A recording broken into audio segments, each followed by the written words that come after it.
Hey everyone, and welcome to Chef AJ Live. I'm your host, Chef AJ, and this is where I introduce you to amazing people like you who are doing great things in the world that I think you should know about. My guest today is Theresa Sam Houghton.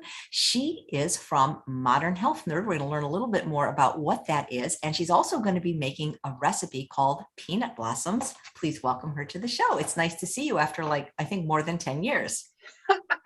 Well, it's been a while, especially it feels like a extra long because there were no events for a really long time. Just a little backstory here. Chef AJ and I met in person at Vegetarian Summerfest, which is now Vegan Summerfest in Pennsylvania, several years ago. We were all getting up to antics in the common area, as I recall. That was so fun. And you do not look like you aged one day. If anything, you look like you got younger. I mean, you were already young then to me, you look like you're in high school. Well, thank you. Believe it or not, I turned 37 this year. I don't believe it. People, do you think that what we eat has any effect on our aging? I think so, because I haven't looked too into it, but there is that term inflammaging that gets tossed around, and eating whole food plant-based or largely whole food plant-based is anti-inflammatory. So you never know. Well, I think you look great. So tell me, what is you're a nerd, a self-professed nerd, so it's not an insult. And actually, I like nerds. I mean, my favorite TV show was Big Bang Theory, so I am a big fan of nerds. What is a modern health nerd? That's really interesting. I will actually go back to when you and I first touched base. I can give you the Reader's Digest condensed version of this whole thing. In high school, I went vegetarian, and about August will be 14 years since I was full on no meat at all. I was flexitarian for a little while, and August will be 13 years. I was vegan. I went vegan because I'm also massively lactose intolerant. So I figured if I eat the vegan food, I don't have to worry about the dairy. About a third of the way through that, I saw forks over knives and went away from a lot of the processed junk because I was a semi-junk food vegan. And so I've been almost completely a whole food plant-based since then. I'll still have once in a while some vegan junk food. And along this trajectory, one of the things I did was food blog under the name Quantum Vegan. And when Unprocessed first came out, you reached out to me, or one of your people reached out to me to do a review of that. So that's how we first touched base. And then, of course, we met in person because I started going to the Vegetarian Summerfest. And along that way, I actually got that the Center for Nutrition Studies plant-based nutrition certificate. And I also became a health coach through a place called Bowman College. They were not 100% plant-based, but they were very natural oriented. So I got really into the health aspect of it. And I was also writing internet content to pay the bills. And then a couple of years ago, literally February 2020, I started to do what a lot of people did, and I pivoted. And during that time, I went from Quantum Vegan to Green Gut Wellness. And then I went from Green Gut Wellness to Modern Health Nerd, because during Green Gut Wellness and when I was doing this pivot, I started a podcast and decided to call it Modern Health Nerd. Loved the brand, so I incorporated it into my whole business. So I now have this business where I help plant-based, functional, and better for you brands understand their customers and create better content. And I also am host of the Modern Health Nerd podcast, on hiatus right now, but I'm hoping to come back. My last season 2, was all about whole food, plant-based, had some great guests on there. So that's my Reader's Digest condensed story. Well, I did listen to several episodes of your podcast, including one with Sid Nodder, who is watching live today. Hi, Sid. Yeah, I love the one with Colin Campbell, and I love the one with Michael Moss. The one with Michael Moss, you mentioned my name and you said Chef AJ is interesting. And I thought, what does she mean by that? Like, is she interesting or is she interesting? Yeah. You got quite a personality. People who know you, you got that personality. And here you are doing this show, and you are, like you said, you're bringing people on who are doing interesting things in the world. And yeah, I really loved when you had Michael Moss on. I love Michael Moss. Anybody who hasn't read his books, you got to go out there and read his books. It's just amazing stuff. It took 10 years of practically begging, and Dr. Columbus Batiste wrote him. And I was so thrilled when he said yes. And, I don't get that nervous during these interviews, but I was really nervous during his interview. It makes me not feel so bad about the fact that I just kept bugging him until he came on my show. So. Yeah, I think the pandemic helped because people like him that are always super busy or on book tours, they actually had more time during the pandemic. That was a fascinating chat. And I know you had a fascinating chat with him because I watched that episode. So he's so interesting. Yeah, I really enjoyed it. So you're coming out with a book. Tell us about it. Where can we get it? When can we get it? And what is it about? Oh yeah, this is really interesting. I actually wrote this a lot like last summer and kind of sat on it because it started out as a blog post and expanded. And so this is going to be my first ebook. It's called The Whole Food Plant-Based Diet Starter Guide, a straightforward plant-based diet book for beginners with tips for shopping, eating, and living. You can search for it on Amazon. I'm sure there's going to be a link somewhere I too. think there is a link and I'll post it in the chat. Okay, cool. So you can definitely go for that. And basically what it is a starter guide for anybody who needs a little help going whole food plant-based and is completely overwhelmed by all the different information that's out there, especially since there's a lot of conflicting information. So it covers a lot of basic topics, what whole food plant-based is, what foods to eat and to avoid. I dig a little bit into the details of the health effects of oil, what we do know, what we don't know, ditto with protein, the issue of caloric density, because there's a lot of confusion out there. Can I really eat as much as I want? How do I know? I also talk about nutrients and potential deficiencies, why supplements are important, especially things like B12, so that we can make sure we're getting all our nutrients. Also, how to shop whole food plant-based, and some transition tips, how to season and spice your food, some sample meals for a day, how to eat at restaurants plant-based, and also scientific benefits of whole food plant-based diets. I believe there's over 100 scientific references linked in the book. And I really wrote this because there is so much conflicting information. And sometimes, depending on where you go in the plant-based space, there can actually be fighting, which makes me sad because we should all be happy we're eating delicious plants. And people get really confused as to what foods they can or can't eat. If you type into Google something like, is pasta vegan? You get all these other questions about, is this vegan? Is it people are asking if pasta and peanut butter and bread and all these things, can I eat these on this diet? So I wanted to clarify that. And I really felt like there is this need for good, helpful, actionable information to help people over that hurdle. Because I did a transition episode on my podcast. And when I asked my guests on that panel, what do you wish you'd known before you went plant-based? Majority it was that it wasn't as hard as I thought it was going to be. I wish somebody had told me that it was easier than I thought it was going to be. And I want to help people make the best decisions without hype, without fluff, and just without feeling overwhelmed, so that they can do this with confidence and be healthy. Because if you don't do it in a way that's healthy, you can feel bad. You can wonder why you're not getting the health benefits you've read about, and then you can get discouraged. And I want people to enjoy this. Especially now we're getting into spring and all this stuff is coming in season. You want to be able to get out there and get all the plants. Yeah, so you write for the Nutrition Studies website. Yeah, I'm a monthly contributor over at Center for Nutrition Studies. That's a lot of fun because I get to look into a bunch of different fun and nerdy health and nutrition topics. Have you always been nerd? I like nerds, by the way. Oh yeah. Yeah, I was the kid who went since I could read, I was the kid who went to the library and came home with and now I tell people that one of my kind of side things that I do, especially when I'm doing research for articles, and I get to do this too because I work with plant-based brands, so sometimes we need to look into science. I have to stop myself going down rabbit trails reading studies on PubMed. So that's a lot of fun. Your name is Theresa. Sam is in quotes. How do you get Sam from Theresa? Oh, this is the one. I always tell people I've been Sam for a little longer than I'll admit, but since I already said my age, it's not gonna surprise anybody.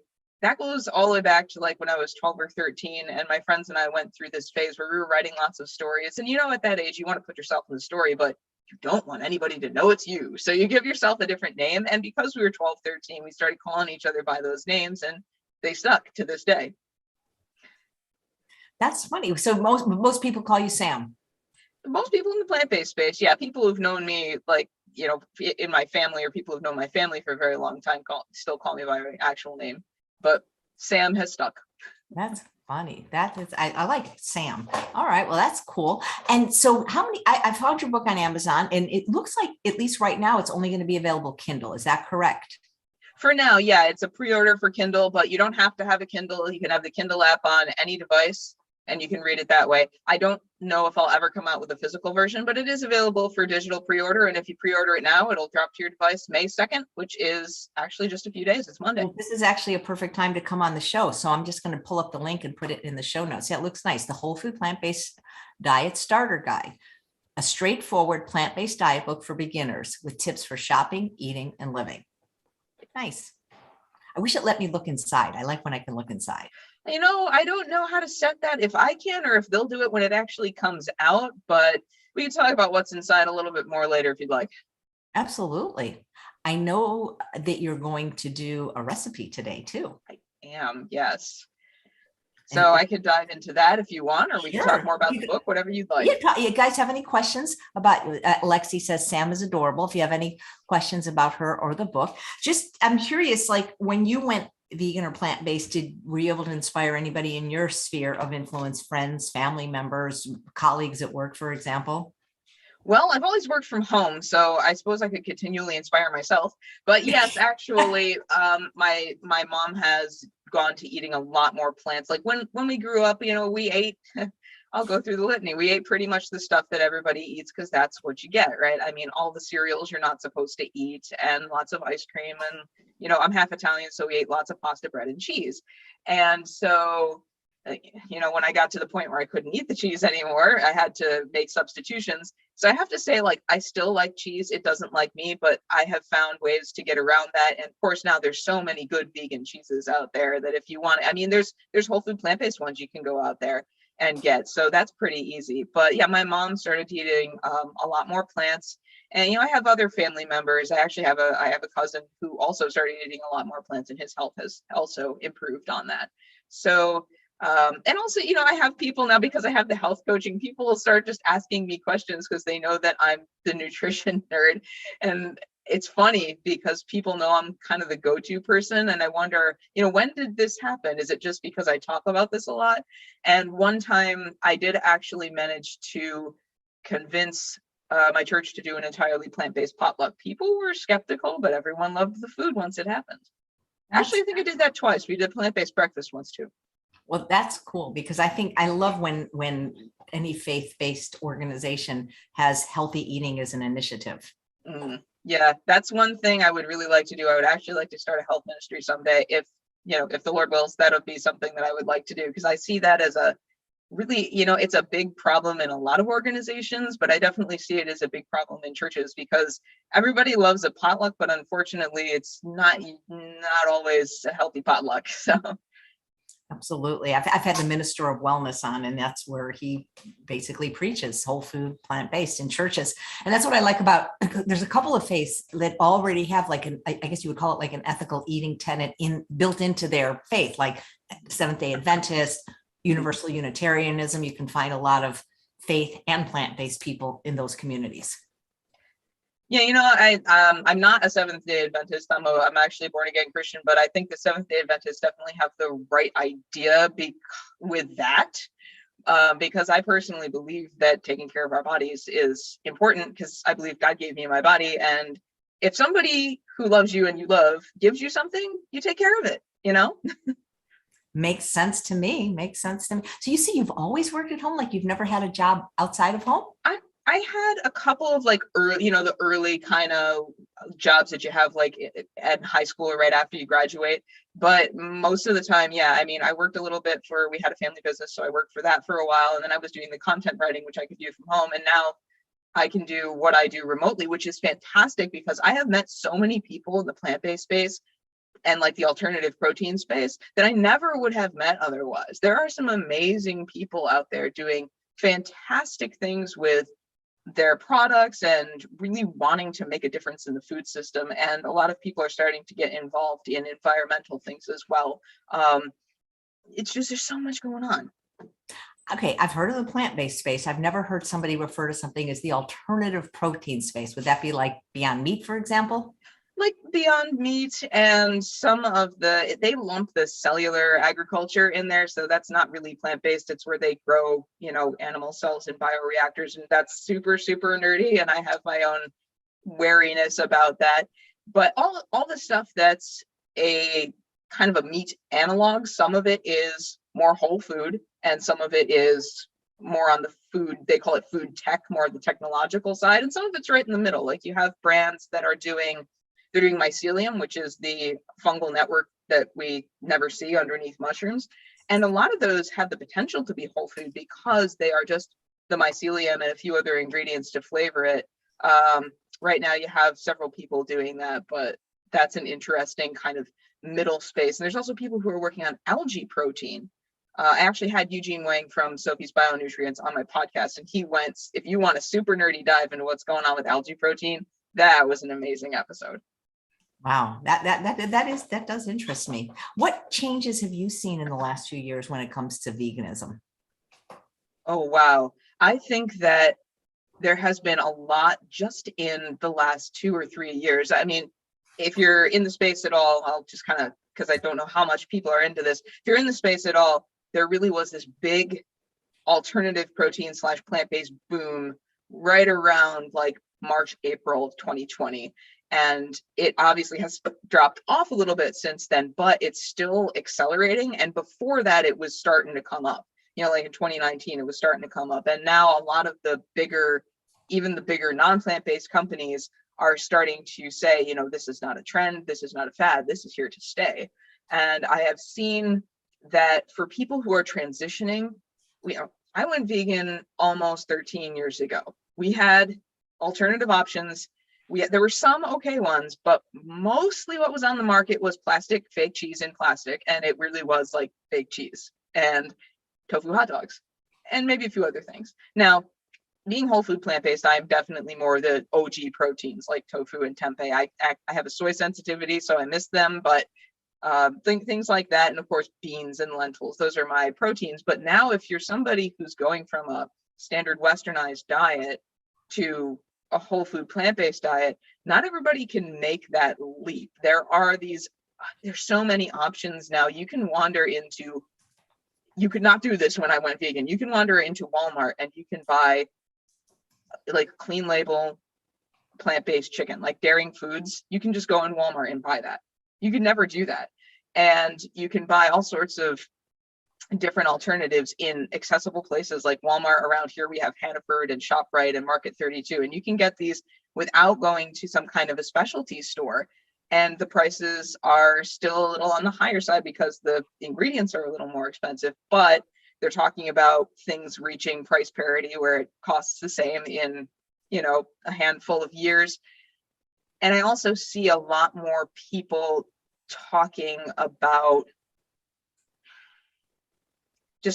seeing the meat market start to get overtaken by the plant-based market. I don't know when it'll happen, but people are talking about it, and you see bigger companies getting a little nervous about it because they're starting to take on their own plant-based products. If you look at some of these very big companies that you never thought would go plant-based, you see people dropping some of their traditional animal-based products and taking on plant-based instead. So I could keep going. There's so much, but those are just some things. Yeah. Well, you know, you're right. Not only Walmart, you can go to the 99-cent store now and get things. Yeah, and I know Aldi has had their own plant-based line for a long time. I think they made the other stores nervous. Like they started and then Kroger started doing it. And then suddenly everybody's like, we got to have our own plant-based line. That is fantastic. So you work, because I was looking at your website, it seems like you do like a lot of different things. Well, yeah, my primary source of business is working with brands, but the podcast is another thing that I do. When I have time, I like to blog. I used to write a more extensive newsletter. I don't have time right now, but I put all of those up on my blog. So that's if you want to look into some of my thoughts about the plant-based space. And honestly, kind of in the background, I also do personal writing. I don't know what I'll do with that, but that's kind of my thing. I've always been a writer, so hence the ebook.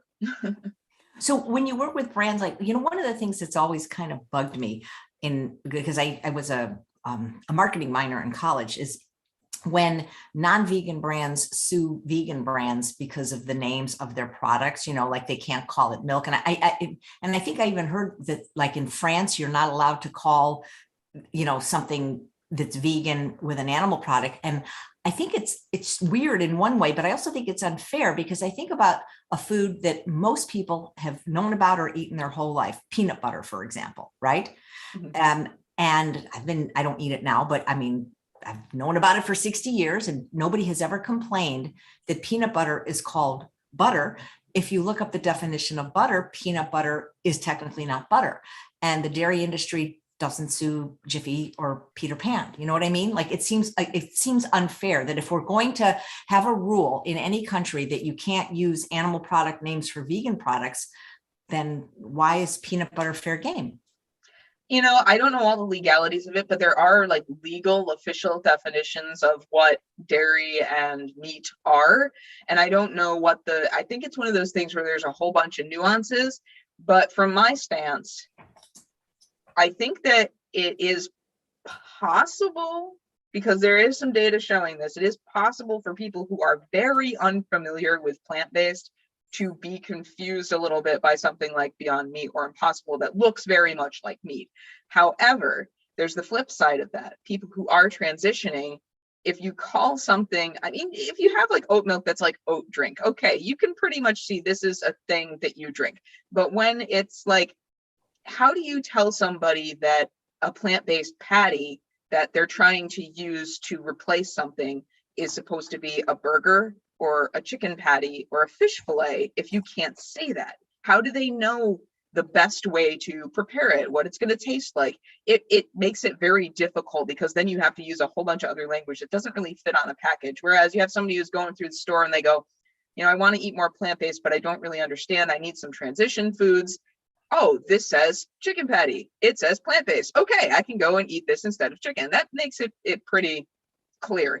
And there are several countries where you can't call it dairy and you can't call it meat. And they tried to float that like in the EU and it didn't float. So I think this is going to be an ongoing thing. And honestly, I don't think that the dairy industry and the meat industry and the plant-based industry have to fight, because I think deep down, like, we don't want to destroy the planet. We don't want to destroy people's health. Deep down, like, we inherently know this is bad.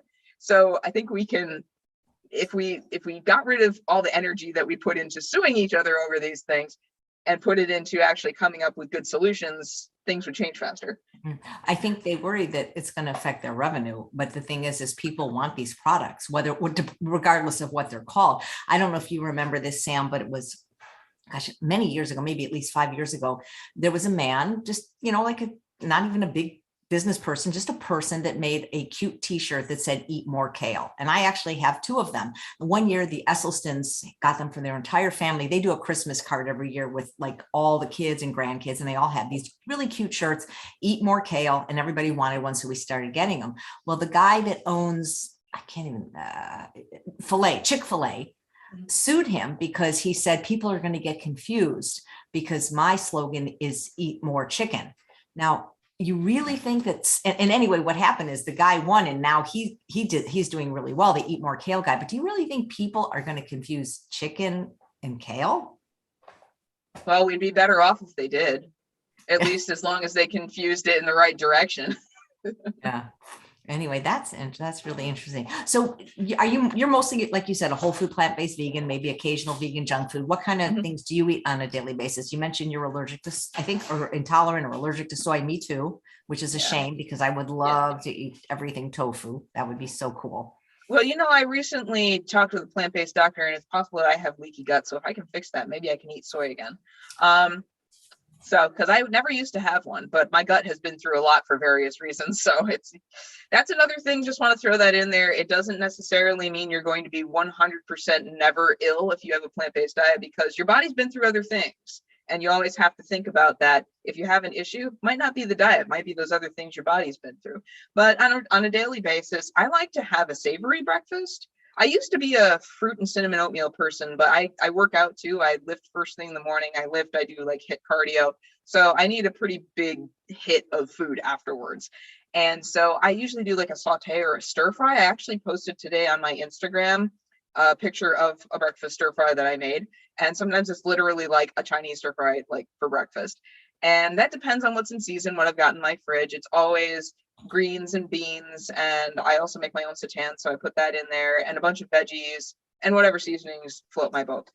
And for lunch, I actually make a big salad, which I made a handout for this, and I used to sell it. I should start selling it again. The whole recipe of how to do the salad, just big salad, beans, grains, bunch of greens, vegetables, and a homemade salad dressing. Usually I like to thicken it with flaxseed.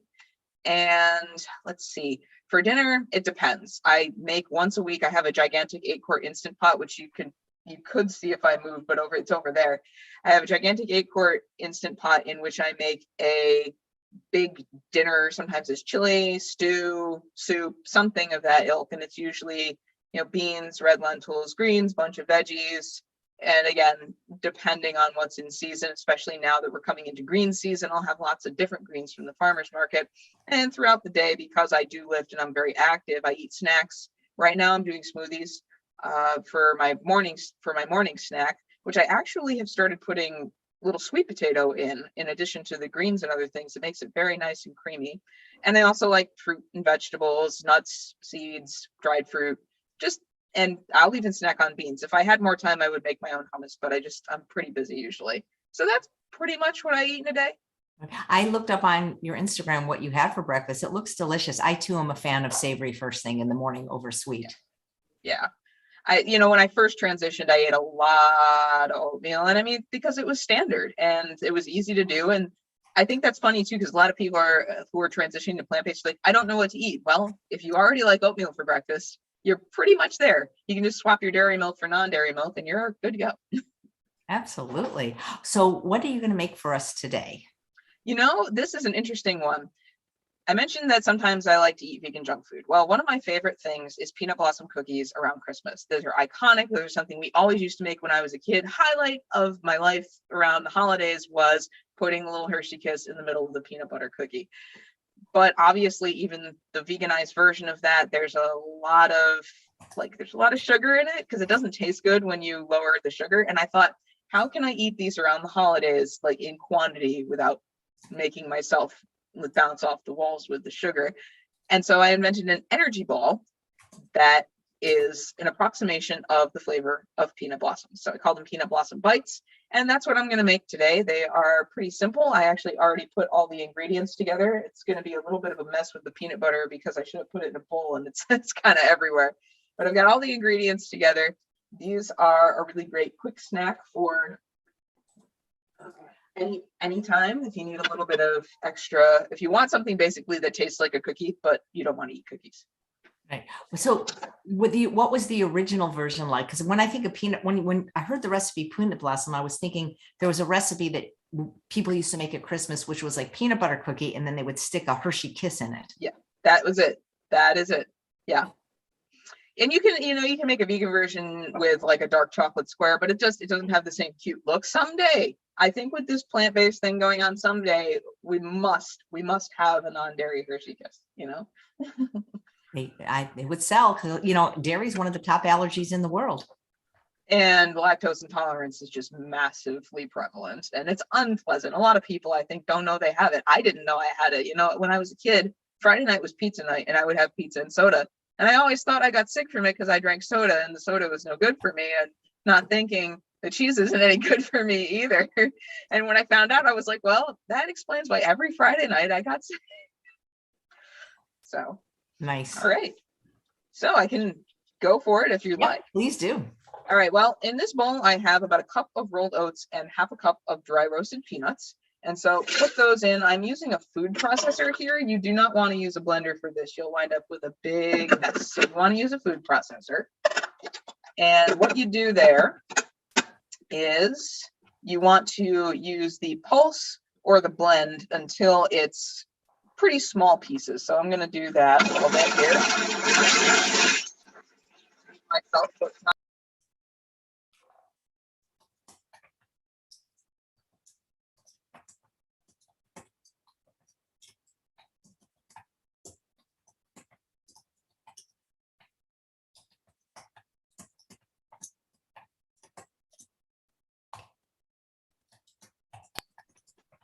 All right, and you can see that it looks kind of like flour now, and that's about what you want. You don't want any pieces that are too big or they'll fall out of your energy ball. So I'm going to do this just a little bit more, and then I'll move on to the next part. Going to mute me again, so it's not. No worries. I'll keep the troops entertained. And guys, if you're interested in the book, I'm posting a link in the show notes. Also, the recipe is in the show notes, and by show notes I mean what is underneath the video that you're watching right now. You only see show notes on YouTube. So if you're watching on Facebook or Twitter, hello, but please come over to YouTube if you want to see what we're talking about. Okay. And then the next thing is I also have in here, I don't really know exactly how many dates this is. I put in the recipe approximately 1 cup, but sometimes you need more. I actually am somebody who likes to use the food scale to weigh things out in gram weight. So if you're somebody who bakes like that, this is about 175 grams of dates, might be a little more than a cup. If you wind up with not enough the first time, you can always add more, but these help it to hold together. They're the medjool dates. I like the ones from Trader Joe's, but I have also heard really good things about Julie's dates, JOOLIE''S. I've heard very, very good things about those. And I've seen pictures of them. They look really nice and fresh. And you know how sometimes you get dates and they're like dried out and it's no fun. So, and I also have, which I should have put in a bowl, I had this in the spoon and it decided it was going to go all over the plate, but this is peanut butter and it's about 1/3 of a cup of peanut butter. Again, if you don't wind up with enough the first time, you can add a little more later. These also qualify not just as a snack, but if you're somebody who enjoys dessert but wants a whole food dessert, this also qualifies as a much better option than a cookie or like a standard chocolate bar. And they're also fun if you're somebody who likes to do unique oatmeal bowls. You can make them a little smaller and put them on top of your oatmeal bowl and have a little treat. That's kind of nice. I think we're not going to get all the peanut butter, but I'll get as close as I can. Note to self, use a bowl next time. What kind of food processor are you using? The container looked a little different. It's a Ninja. It's actually a Ninja kitchen system. It has a blender and also like the little smoothie cups, which I like those too, because those smaller blending cups, you can use them to do things like grind flaxseed. And if you're a coffee drinker, you can grind coffee in them too. So they're not just for smoothies. Honestly, my smoothie does not fit in them, so I can't use them. I have to use a blender. But I do use them to grind my flaxseed for my salad dressings. All right. And basically what you do now that you've got this, oh, I don't want to forget there's one more ingredient. Pardon my glove. I have contact dermatitis, so I try not to touch stuff too much. Other ingredient, where did I put the spoon for this? Is little vanilla extract. If you are somebody who wants to consume absolutely no alcohol at all, you can get a glycerin-based one, a vegetable glycerin-based one instead. There's only a 1/4 teaspoon in the whole thing, so it doesn't wind up tasting like alcohol. So I don't have you ever tried my favorite ingredient called vanilla powder? Ooh, I have not, but I've heard of it. It's very good. It's just the whole vanilla being ground up. Ooh, I'm gonna have to look that up. That sounds good, because I buy vanilla beans once in a while. And so basically the next thing you're going to want to do, and if your food processor has one of these little levers on it like mine does that helps it to suction to the counter, you might want to use it during this, is you just use the blend or the crush setting and keep doing this until it looks like a dough. So I'm going to mute myself again.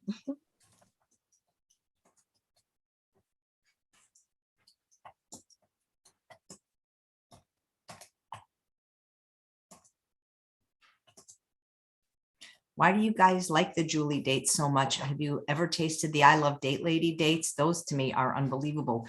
The Bari dates taste like vanilla, and the new ones, the Kala, I think, taste like caramel. I should do a video about those because I've never tasted anything as good as the I Love Date Lady dates. I mean, if you're eating them, if you're using them in recipes, I just go with the cheapest, which are the organic Deglet at Costco. Those are, at least they're not cheap, but that's the best price I've seen on dates since I use so many of them.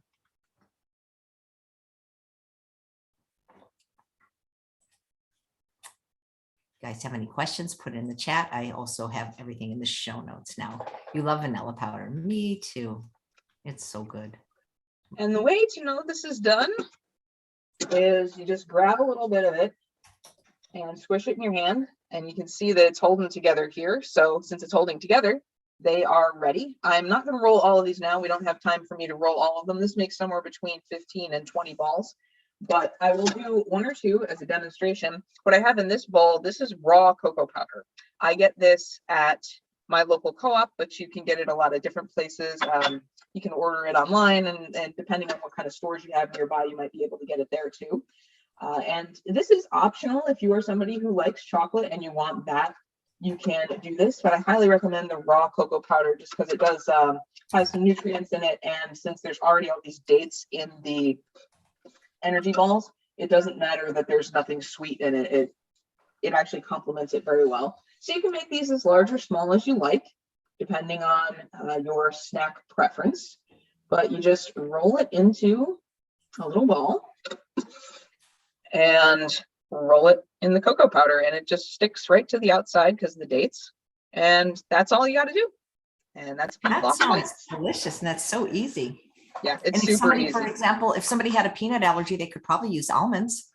You can, if you have an allergy to peanuts, you can use any other nut or seed butter. And if you have an allergy to nuts, you can use any seed butter. I have not tried these with something else, but I think anything would work just because, you know, it's nut butter. I can't say anything else. Nut butter. I mean, being somebody who needs more like calories because I lift and stuff, I'm a fan of nuts and nut butters. They help me get my calories, and they help, you know, make delicious recipes like this. Do you ever compete in weightlifting? I'm not that good. Okay. I'm going to do a whole week on vegan bodybuilding in September, co-hosted by Robert Cheek, and I just booked Tori Washington. I just think it's fabulous what they're able to accomplish on a plant-based diet. And Robert's such a sweetheart. He was on my podcast. I did a fitness month last February, so I had him. I had Jeff Palmer. He's very interesting. Of Clean Machine. He's very, very interesting. Talk about, like, we could have nerded out about vegan sports nutrition for a really long time. He's like got encyclopedic scientific knowledge. And I had a couple other people on who are not outright vegan, but who are very interesting in the fitness space, including I always give a shout out to Millionaire Hoy, who is just amazing if you need some interesting fitness. And if you're somebody who's interested in like what the life of a creator is, like people who do what you do, Chef AJ, with YouTube and those sorts of things, we got into that in addition to getting into fitness. Nice. Yeah. Is this recipe in your new book? You know, there are no recipes. Oh, I thought there were recipes. No, there are no recipes in the book, but there is a sample day of meals. And I am planning now, this is in the back, you know, the kind of the back wings right now, behind the scenes. But I have a lot of things from when I was a health coach that I have not actually put out there in the public. And some of them are recipes, handouts. So I think there will be more ebooks in the works. And, you know, people are always welcome to reach out to me and ask.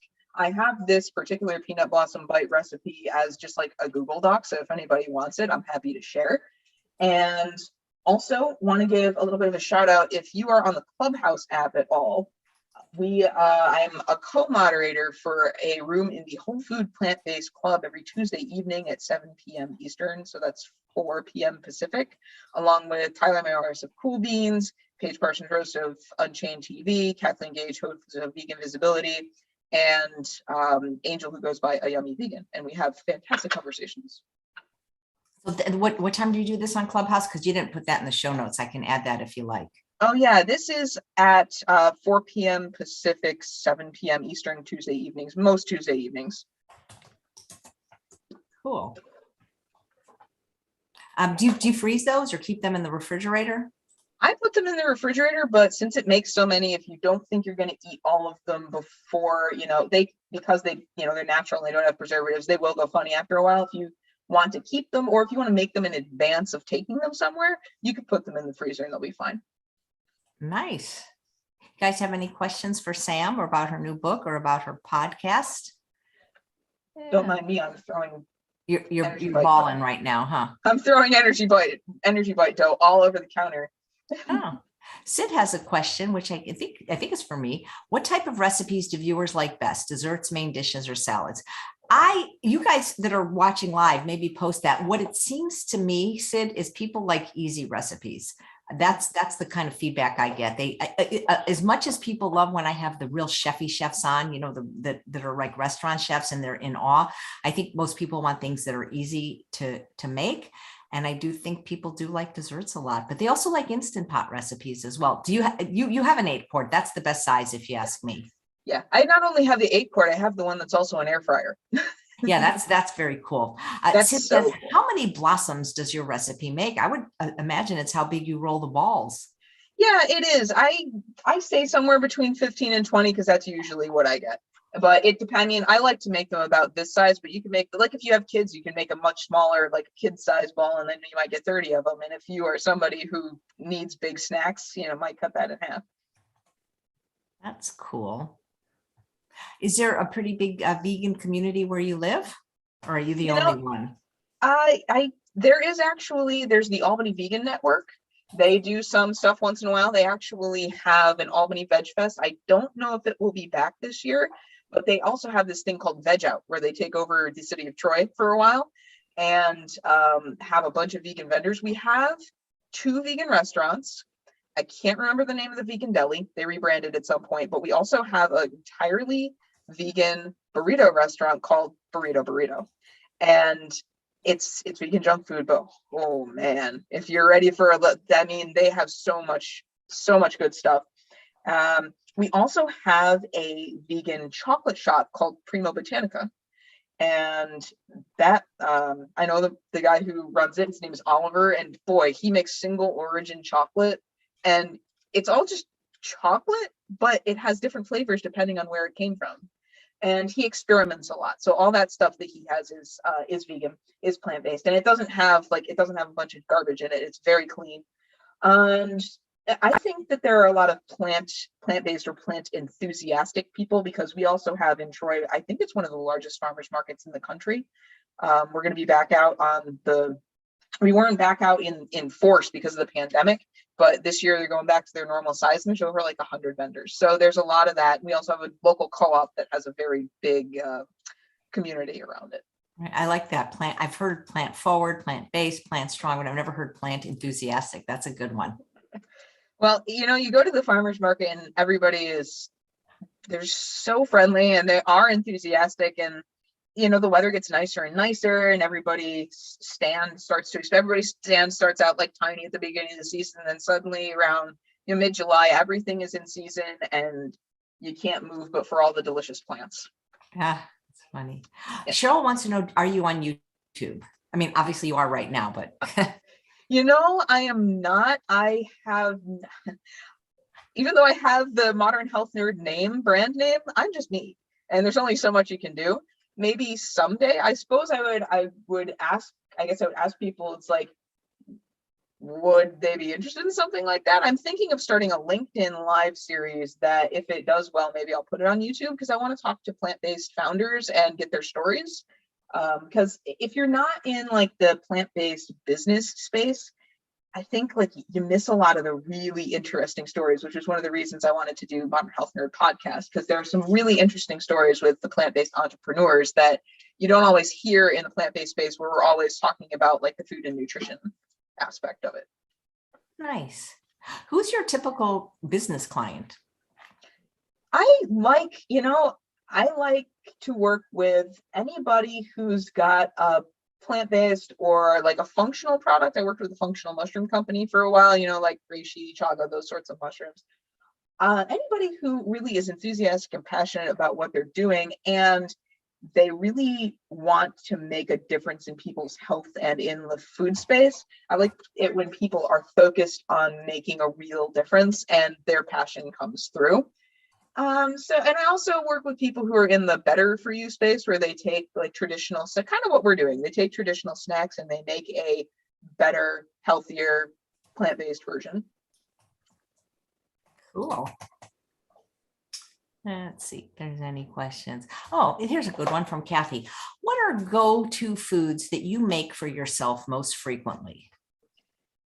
Honestly, I don't make a lot because I am so busy. So honestly, my go-to foods are things that are already relatively packaged by nature: fruits, vegetables, beans, nuts, seeds. I do make these energy balls once in a while, and generally things that I make, the salad that I make is my 100% go-to. That is one thing, like during the day, that doesn't change much except for whatever seasonal vegetables, those shift a little bit.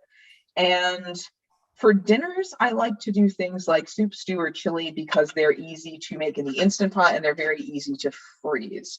But really, when it comes down to it, if if I didn't need variety, I could live on apples.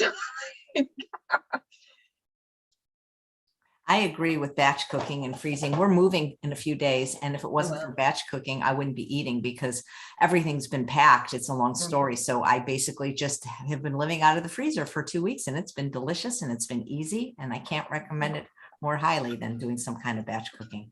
Yeah. And that's something you can get the whole family in too. If you have like a whole family, I mean, you can bring everybody together, make a whole bunch of food or a whole bunch of, dish components like beans and rice. And everybody's got something to eat during the week. It's great.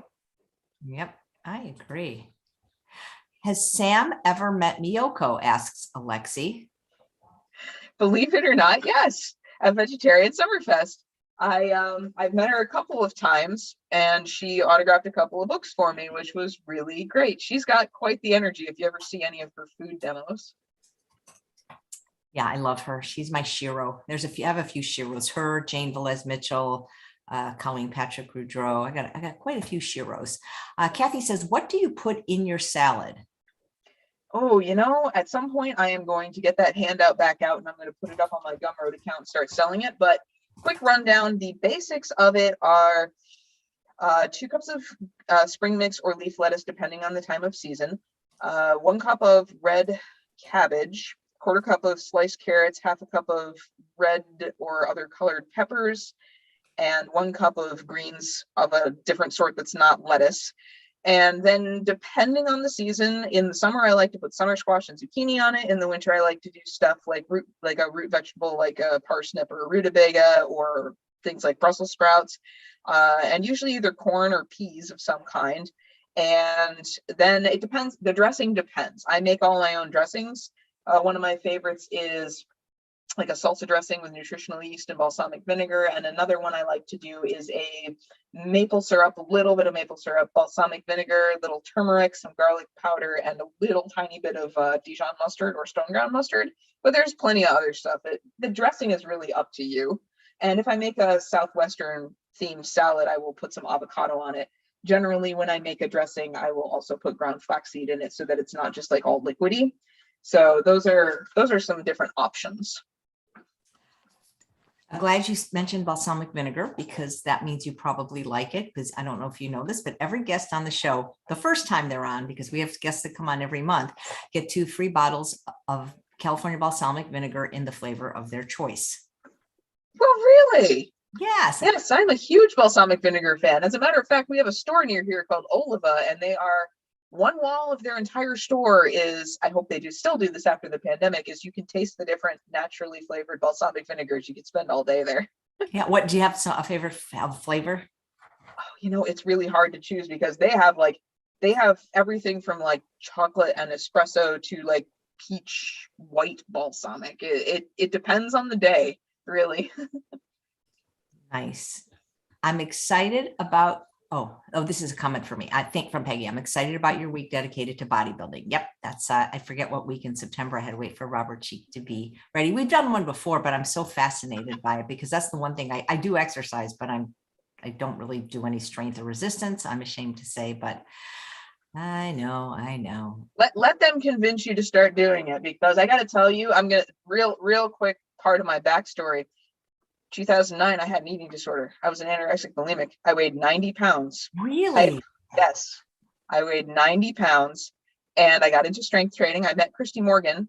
She's, I think, the Blissful Fit chef now. She was just the Blissful chef then, and started with her with a training program and fell in love with weightlifting. I have put on a little over 25 pounds since then. And I can now, this is not that impressive. I'm a small person. I can now deadlift over my body weight. So I also work with a good physical therapist who's sports. I had him on my podcast too, Patrick Suarez. He's really, really good. He's a sports PT and he's helping me too. So I can lift. But I encourage people to do that, especially for us as women, because, bone health. It's so good for your bone health to do resistance training, and it's good for your metabolism too. Well, that's amazing. Since you brought it up, I think I can ask you about it. Did you get any treatment for the eating disorder? Because there are people in the world that think that anybody that is vegan, whether they have a weight problem either way or not, has an eating disorder. They call it orthorexia. Interesting thing is people misconstrue orthorexia. Orthorexia is a thing, but it involves extreme fear of unclean food. It has nothing to do with making cleaner food choices. So people misconstrue what that actually is. It is not, I don't believe it's actually defined like as a psychological, like you won't find it in the DSM-5, but I was actually not vegan yet. Going vegan was part of my road to recovery, but I did not get to the point where like things were so bad that I was in a hospital or anything. But what really, honestly, what drew me out of it was God. I was reading Bible one day and this verse just jumped out at me and it was like, I'm damaging my body. I'm hurting myself and I'm going to die if I keep doing this. And that was also what led me on the trajectory to becoming a Christian. And I was baptized a year after I became vegan. So. Well, congratulations on your recovery. That's amazing. Thank you. I do. I credit all to God. I don't think I'd be here without that. So. Kathy says, I missed the beginning. Are there any parts of her body that she notices are weaker than other parts? And if so, what exercise do you do to strengthen? You know, I have a weak core and I also have weak glutes. And like I said, I'm working with sports PT. I'm not going to play with the bottom of this right now. I have this little bit and it's driving me crazy. I have a sports PT. I don't know if where else similar practices could be found, but right now I'm actually doing a lot of different things to help with that. One of them is, I don't know if people are familiar with the exercise dead bug, where you lie on the floor with your legs and your arms up. I have one where you're like against the wall and you have a dumbbell over your head and you pull it back and hold your core in. I do what's called a Palloff press. You can find videos for all these. And for the glutes, I do a lot of like tempo squats where you are in one position, you hold it and you go down and back up, and just some other things to do that. Those are in addition to actually working out. And one other thing that I do is for those areas that are weaker, I don't lift as heavy during my workouts because then your other muscles try to help and you don't train yourself well. So you want to always make sure that you're I'll go back and reference Millionaire Hoy again. You don't want to ego rep, as he says. In addition to strength training, do you do any type of cardio? Yeah, I like to do HIIT and also kind of moderate intensity. I do pretty much, I do some calisthenic stuff like burpees. I have a sort of a stationary bike, and there's a great channel on YouTube, the Global Cycling Network. They have like sprinting videos. So that's kind of fun. And I also like to take a walk every day. Just to, some people have their afternoon slump and they go grab a coffee. I get out from in front of the computer and go take a walk. Any pets? We had a dog, but she was 14, so she's no longer around. But she was, it's funny, she was a fan of plants. She would eat zucchini and carrots and green beans and anything that went crunch. But when it got into stuff that was a little greener, she wouldn't touch that. Like if you drop kale on the floor, she was like, nope. Yeah. Amy, dead bug is funny because in yoga we call it happy baby, that position. Yeah, well, with dead bug you actually have your legs are just they're bent, so you're just kind of like, you have these up and then you have your legs up like bent. But mine's against the wall right now because my core is actually so weak. I have a hard time holding that with the dumbbell, but I'm getting stronger. Nice. Amy says, have you tried Orange Theory? I bet you would love it. Oh, Orange Theory Fitness. I've heard of them, but I have not tried them. I went once. It was too hard for me. Anyway. Millionaire Hoy is hard. I got to tell you. Yeah, I remember when I first found his stuff, I was like, this guy's insane. I love it. So what's next for you other than you've got a new book? Well, I mentioned, I think I'm going to start putting together some of those things that I made when I was health coaching and maybe doing some more ebooks. I might launch that LinkedIn Live series with founder stories. I would love to do season 3 of the podcast. I don't know if I'm going to be able to manage it. It just takes so much time. And I might start doing some more personal writing projects. I don't know. I really do like to write personal essays and things. And I started doing some like journaling and free writing again recently, and it really felt good. So I don't know. We'll see where things go. Honestly, right now I take it a day at a time. There's lots of prayer, and whatever God wants, that's next. That sounds great. Well, thank you so much. And thank you for the wonderful recipe. Guys, look below on the show notes on YouTube. So Jordan's asking where we can find you on social media. I know for sure Instagram. I already posted that link. Is there anywhere else? And then Colin Campbell, you write that article every month. Yeah, you can find my articles on the Center for Nutrition Studies site, which is just nutritionstudies.org. I'm on there. I write just about monthly. And I'm also very active on LinkedIn because that's where a lot of the plant-based founders are hanging out. And you can also go to my website and check out my blog, my business, and my podcast. Podcast is also available on all major podcasting platforms, Apple, Spotify. I think I think it's on Amazon Music now. Just Google a lot of the major podcast platforms. That's just the Modern Health Nerd podcast. Do you decide what to write each month for your article, or do they kind of give you a topic? They have a topic list that they are interested in, and I just kind of pick one. And sometimes if I have one in mind, I'll pitch it to them. And if it goes over, we do that. Nice. It says here, Peggy says, what an enjoyable interview. Thank you. And Cheryl says, I tried to order or pre-order her book and it says it's currently not available. I wonder why that would be. Maybe does it matter where a person lives, or? I will have to look into that. I'm not sure why it's doing that. I will have to look on the because they said that it is, but I don't know. When I pull it up on Amazon, it says pre-order with one click. Mm-hmm. Well, I will check in where it actually is in the KDP thing, the Kindle thing, and find out if there's anything up with it. It looks fine, but I will have to take a. Okay. Well, thank you for trying it, guys. Try. If it doesn't work right now, please come back and try again. Yeah. And if you continue to have problems, feel free to email me. I'm just sam@modernhealthnerd.com and we'll get it all sorted. Nice. Diana says, I'll look for you on LinkedIn. I've never got into LinkedIn and I'm going to be embarrassed. I don't really even know what that is. Like, should I be there? Because I'm kind of on too many places as it is. It's more of like the professional, like business type platform. And that's why I'm there, is because that's where like businesses that I would work with hang out. Yep. Listen, Kat says she was able to pre-order. So I'm wondering if Cheryl maybe needs to refresh or try again, or maybe he's in a different country, but somebody else was able to pre-order. So wonderful. Okay. Well, anybody who has a problem, just email me and we'll see if we can hook you up. Okay. Well, thank you so much. And thank you for the great recipe and for the work you do. Well, thank you, Chef AJ. And thank you for bringing so many really great, I say for my podcast, I bring fascinating conversations. Well, thank you for doing the same and for bringing all these different people on and all this great information to help people be happy and healthy on a plant-based diet. Thank you so much. I appreciate the compliment. And in any day now, I'm going to hit episode 1000. And congratulations. It took me 2 years and 2 months. So wow. Well, congratulations. That's a milestone. Thank you very much. And thanks all of you for watching another episode of Chef AJ Live. Please come back tomorrow. I also am doing it 1 hour earlier tomorrow at 10 a.m. Pacific time, when my guests are 2 wonderful plant-based doctors. They happen to be married to each other, Dr. Melissa Mandala and Dr. Micah Yu. They both healed themselves from autoimmune diseases using a plant-based diet, and they will be talking about the brain-gut